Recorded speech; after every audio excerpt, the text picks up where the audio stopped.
Today's lesson is on using transitions, and it can be found in CS exercise number 99.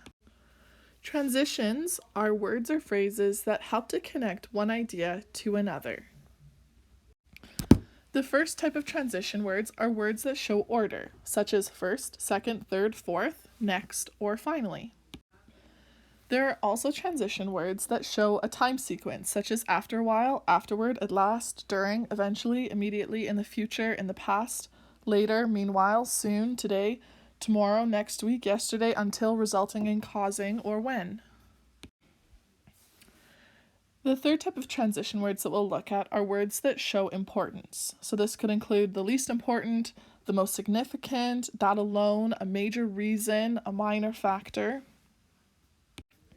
Some transition words also show similarity, such as again, also, likewise, similarly, or in a similar way.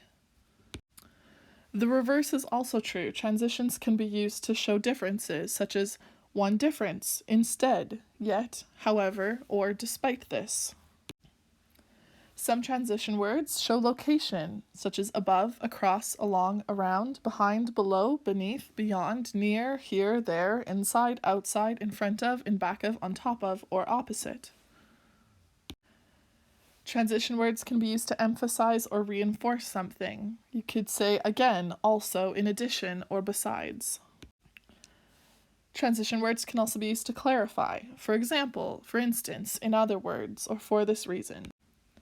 And finally, see what I did there?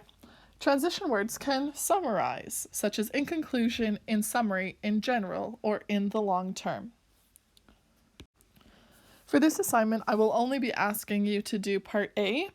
Part A gives you a brief series of paragraphs, and they ask you to find 4 transitions. Not only are you asked to identify what specific words are used to make the transition, which could be found in your list or earlier in this video, but you'll also be asked to explain what type of transition it is.